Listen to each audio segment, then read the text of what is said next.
Hello नमस्ते। तो अगर आपने या फिर आपके घर परिवार में किसी ने क्लास 10 पास कर रखा है तो आपके लिए एपीएसएसबी यानी कि Arunachal Pradesh staff selection board की तरफ से लेके आया है कंबाइंड सेकेंडरी लेवल एग्जामिनेशन 2025, जिसका फॉर्म फिलअप प्रोसेस आपका 1 अगस्त 2025 11 बजे से आपका पोर्टल ऑनलाइन पोर्टल जो ओपन होना शुरू हो जाएगा। थोड़ा इधर उधर हो सकता है आगे पीछे, तो एग्जैक्ट टाइम पे ओपन होना है बोल के नहीं है, थोड़ा बहुत इधर उधर हो सकता है। 1 तारीख से शुरू होगा अगस्त के, फिर आपका 25 अगस्त को आपका फॉर्म फिलअप प्रोसेस जो है कि ख़त्म हो जाएगा, ठीक है। और इसका जो रिटन एग्जामिनेशन आपका 26 अक्टूबर 2025 को होगा। उसके बाद जो आपका फिजिकल टेस्ट वगैरह के लिए आपको यहाँ पे 18 नवंबर से शुरू होगा, ठीक है। तो यहाँ पे काफ़ी सारे पोस्ट आपको देखने को मिल जाएगा और काफ़ी सारे डिपार्टमेंट पे, उसको आप देखने के लिए इसी पीडीएफ को आपको डाउनलोड करना होगा, जो 15 पेजेस का पीडीएफ है, जिसको मैं अपना टेलीग्राम चैनल पर डाल दूंगा। ये वीडियो अपलोड होने के बाद मैं डाल दूंगा, या फिर आप एपीएसएसबी का जो ऑफिशियल वेबसाइट है वहाँ पे भी जाके वहाँ से भी आप जो डाउनलोड कर सकते हैं। और सोशल मीडिया पे भी काफ़ी सारी जगहों पे ये घूम रहा होगा, सर्कुलेट हो रहा होगा, वहाँ से भी आप देख सकता है, ठीक है। कहीं से भी आप देखो, इन्फॉर्मेशन आपको सही सलामत मिल जाने से हो जाता है, ठीक है। तो यहाँ पे आप देख सकते हैं कि जैसे कि आपको पोस्ट देखने को मिलेगा। यहाँ पे कांस्टेबल एपीबीएन वाला है, कांस्टेबल सिविल पुलिस है, constable tax and excise narcotics में है, fireman, laboratory attendant, library attendant, ऐसे करके। और नीचे में और भी है, और भी बहुत सारा है, तो हम आगे यहाँ पे कुछ देख लेता है, ठीक है। तो जैसे कि कांस्टेबल एपीबीएन वाला के लिए आपका कौन सा डिपार्टमेंट पे वैकेंसी है बोलने से पीएचक्यू में, और यहाँ पे सिविल पुलिस भी पीएचक्यू में चाहिए, और नारकोटिक्स वाला और टैक्स एंड एक्सेस वाला उसी डिपार्टमेंट पे चाहिए, और फायरमैन जो आपका फायर एंड इमरजेंसी सर्विस पे चाहिए, लेबोरेटरी अटेंडेंट जो आपका ट्रिम्स में चाहिए, ठीक है। तो यहाँ पे कितना कितना वैकेंसी से जो वैकेंसी जो है कि अलग अलग कैटेगरी के लिए वो रिजर्व वगैरह अनरिजर्व वगैरह, उसको फिर आप ये वाले सेक्शन पे आप देख सकता है, ठीक है। तो यहाँ पे आप देख सकते हैं कि एपीएसटी के लिए कितना कितना सीट है, वो आप ये वाला रो पे देख के जा सकते हैं कि कौन सा पोस्ट में कितना वैकेंट है, उसको देख सकते हैं। और अनरिजर्व में कितना है, उसको ये वाले रो पे आप देख के जा सकते हैं कि कौन सा पोस्ट में कितना पोस्ट अनरिजर्व कैटेगरी में रखा गया है। और यहाँ पे आप टोटल देख सकते हैं। उसके बाद फिर यहाँ पे आपका पीडब्ल्यूडी कैंडिडेट के लिए कुछ है क्या, वो देख सकते हैं। फिर यहाँ पे आप एक्स सर्विसमैन के लिए कुछ सीट है क्या, वो देख सकते हैं, ठीक है। तो जैसे कि मान के चलो कि यहाँ पे कांस्टेबल एपीबीएन के लिए है, जो पीएचक्यू में चाहिए, यानी कि पुलिस हेडक्वार्टर, ठीक है। तो यहाँ पे आपको टोटल हम देखने को मिल जाता है 25 सीट्स। तो 25 सीट्स में से 20 सीट्स जो है कि आपका एपीएसटी कैंडिडेट के लिए रिजर्व रहेगा, और 5 सीट जो है कि अनरिजर्व रहेगा। तो यहाँ पे मैं एक चीज़ बता दूँ कि काफ़ी सारे लोग मुझे, जो अरुणाचल का नहीं है, जो बाहर स्टेट का है, उन लोगों में से मुझे काफ़ी सारे लोग मुझे पूछता है कि क्या हम लोग भी यहाँ पे एलिजिबल होगा क्या करके, ठीक है। तो आप जब भी एडवर्टाइजमेंट वगैरह देखता है तो उसमें आप देखिए, अगर यहाँ पे एपीएसटी बोलने से वहाँ पे आप एलिजिबल नहीं होगा, इनकेस अगर आप अरुणाचल का बाहर का होने से, तो एपीएसटी वाला में आप एलिजिबल नहीं होगा, लेकिन अनरिजर्व वाला में एलिजिबल होगा, ठीक है। तो 25 सीट्स में से यहाँ पे आपको 20 सीट्स एपीएसटी कैंडिडेट के लिए रिजर्व होगा। उसमें तो बाहर स्टेट का कोई भी नहीं सकेगा कम्पीट करने के लिए, क्योंकि वो जो डायरेक्ट रिजर्व पोस्ट है। तो फिर यहाँ पे 5 सीट आपका अनरिजर्व के लिए है, वहाँ पे कोई भी इंडियन पार्टिसिपेट कर सकता है, चाहे आप आसाम का हो, मेघालय का हो, या फिर महाराष्ट्र का हो, या जम्मू एंड कश्मीर का हो, कहीं का भी हो, आप बस इंडियन होना है तो आप यहाँ पे कम्पीट कर सकता है, ठीक है। तो उसी प्रकार से आप देख सकते हैं कि यहाँ पे कांस्टेबल सिविल पुलिस में आप देख सकते हैं, ये भी पीएचक्यू में चाहिए। तो यहाँ पे हम टोटल कितना वैकेंसी है, 268 वैकेंसी देखने को मिल रहा है।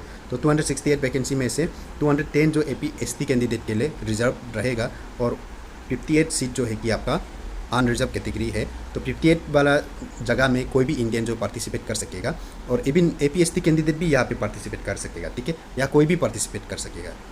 लेकिन जो यहाँ पे 210 है, इसमें सिर्फ एपीएसटी कैंडिडेट के लिए ही होगा, ठीक है, वो बात आप समझ लीजिएगा। और एक्स सर्विसमैन वगैरह कुछ होने से उसके लिए यहाँ पे आप 23 देख सकते हैं, ठीक है। तो ऐसे करके आप यहाँ पे देख सकते हैं। और नीचे पे अगर हम देखेगा तो यहाँ पे जैसे कि आपको मैनुअल असिस्टेंट के लिए भी चाहिए, और मैनुअल असिस्टेंट जो आपको legal metrology and consumer affairs में मतलब ज़रूरी है। तो टोटल 4 सीट है, उनमें से 3 एपीएसटी के लिए और एक जो अनरिजर्व कैटेगरी में है। उसके बाद फिर आप यहाँ पे देख सकते हैं एमटीएस, मल्टीटास्किंग स्टाफ।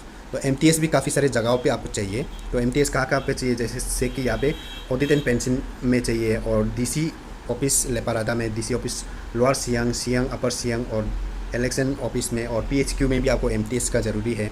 फिर आपको रजिस्ट्रार ऑफ कोऑपरेटिव सोसाइटीज़ में भी चाहिए। उसके बाद आप देख सकते हैं कि रिसर्च में भी आपको चाहिए, और सेक्रेटरीट एडमिनिस्ट्रेशन में भी चाहिए, और टेक्सटाइल एंड हैंडीक्राफ्ट में भी चाहिए, और ट्रिम्स में भी चाहिए, ठीक है। तो यहाँ पे काफ़ी सारे आपको यहाँ पे एमटीएस का पोस्ट यानी कि मल्टीटास्किंग का पोस्ट भी देखने को मिल जा रहा है। उसके बाद यहाँ पे फिर आप एमटीएस बोल के फिर पार्टिकुलरली चौकीदार की का भी ज़रूरत है डीसी ऑफिस ईस्ट सियांग में और की पानियर डिस्ट्रिक्ट में। आपको एमटीएस बोल के स्पेशली चौकीदार यहाँ पे ज़रूरी है, और फिर एमटीएस बोल के फिर स्पेशली कुक भी ज़रूरी है डीसी ऑफिस तिराप के लिए, और एमटीएस बोल के यहाँ पे फिर आपका रिसर्च में भी क्या ऑपरेटर कुछ चाहिए, और एमटीएस मेल अटेंडेंट, रिसर्च में मेल अटेंडेंट भी चाहिए। फिर आपका एमटीएस बोल के फिर माली, स्पेशली माली वाला, एमटीएस बोलने से तो वो एक कॉमन तरह का हो गया, तो फिर माली जो है आपको डीसी ऑफिस तिराप पे चाहिए। फिर एमटीएस बोल के पियोन आपको चाहिए आर्ट एंड कल्चर में, और आपको लोअर सुबनसिरी में, और आपको तिराप में भी पियोन चाहिए, और पब्लिक वर्क्स डिपार्टमेंट में और रिसर्च में भी काफ़ी सारे जगहों पे आपको कॉमन एमटीएस भी चाहिए। और एमटीएस बोल के पार्टिकुलरली पियोन, माली, ऑपरेटर, चौकीदार, कुक वगैरह भी कुछ कुछ जगह पे, कुछ कुछ ऑफिस पे आपको ज़रूरत है, यहाँ पे आप देख सकते हैं। फिर एमटीएस बोल के आप यहाँ पे स्वीपर भी आपको ज़रूरत है ईटानगर कैपिटल कम्प्लेक्स का रीजन में, और वेस्ट सियांग डीसी ऑफिस में भी आपको चाहिए। तो कुल मिला के हम यहाँ पे टोटल 461 वैकेंसीज देखने को मिलेगा। उनमें से 348 सीट जो एपीएससी कैंडिडेट के लिए रिजर्व है, और उनमें से 113 सीट जो अनरिजर्व है, जिस पे कोई भी इंडियन पार्टिसिपेट कर सकेगा, और उनमें से 3 सीट जो है कि आपका पीडब्ल्यूडी कैंडिडेट के लिए होगा, और 29 सीट जो है कि आपका एक्स सर्विसमैन के लिए रिजर्व रहेगा। ठीक है, उसके बाद फिर जो पीडब्ल्यूडी कैंडिडेट के लिए कुछ कंडीशन है, पीडब्ल्यूडी कैंडिडेट बोल के भी वहाँ पे फिर अलग अलग कैटेगरी होता है, तो यहाँ पे स्पेशली मेंशन दे एग्जैक्टली क्या चीज़ जो होना है, और वो जो कौन सा ऑफिस में चाहिए वो भी आपको यहाँ पे मेंशन दे, वो आप यहाँ पे इस एडवर्टाइजमेंट पे देख सकता है। ठीक है, उसके बाद यहाँ पे भी आप जो देख सकते हैं कि स्पेशली क्या चीज़ में आपका जो पीडब्ल्यूडी चीज़ जो है कि वो होना चाहिए, वो यहाँ पे मेंशन दे, उसको आप देख सकते हैं। ठीक है, तो उसके बाद फिर आपको एजुकेशन क्वालिफ़िकेशन तो आपको क्लास 10 पास ही चाहिए, उससे तो ज़्यादा नहीं चाहिए। और इन केस आप कांस्टेबल एपीपीएन के लिए होने से उसके लिए कुछ कुछ हाइट वगैरह का यहाँ पे आपको कुछ देखने को मिल जाएगा, हाइट एंड चेस्ट वगैरह का। हाइट बोल के भी आपका जो चांगलांग तिराप लॉन्गडिंग का अलग रिक्वायरमेंट होता है।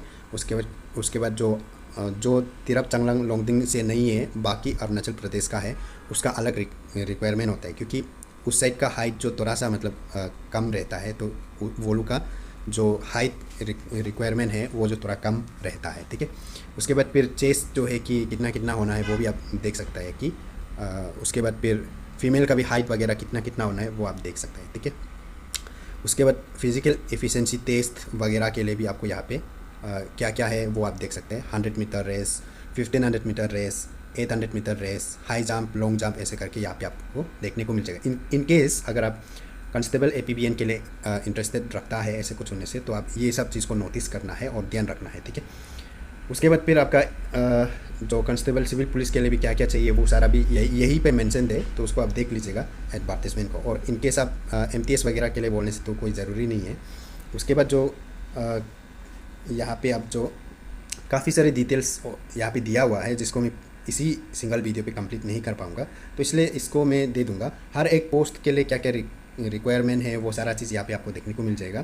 तो कुल मिला के आपका एजुकेशन क्वालिफिकेशन तो बस क्लास 10 पास होना है, उसके साथ कुछ कुछ एक्स्ट्रा मांगा भी है बोलने से, तो वो आपको इसी एडवर्टाइजमेंट पे देखने को मिल जाएगा। ठीक है, तो आई होप कि ये वीडियो आपके लिए इन्फॉर्मेटिव, तो वीडियो को उन दोस्तों के साथ ज़रूर शेयर कीजिएगा जो क्लास 10 पास कर रखा है, कंटिन्यू अभी पढ़ाई कर रहे हैं बोलने से भी उनको भी देने दे सकते हैं, और अगर मिल गया बोलने से उसको करते करते भी आप जो इस चीज़ को करते करते आपका पढ़ाई को भी आप किया जा सकता है। और नहीं भी मिलता है तो भी कोई बात नहीं, आपको एक्सपीरियंस मिल जाएगा। आपका कोई भाई बहन है या फिर आपका नियर एंड डियर में कोई है, तो उन्हें इस वीडियो को शेयर कर सकते हैं। जो क्लास 10 पास कर रखा है वो इसको ट्राई कर सकता है, और ट्राई करने में कोई बुराई नहीं है, और आपके लिए भी प्रैक्टिस हो जाएगा कि ये लोग का एग्ज़ाम कैसे होता है करके आपको मालूम हो जाएगा। ठीक है।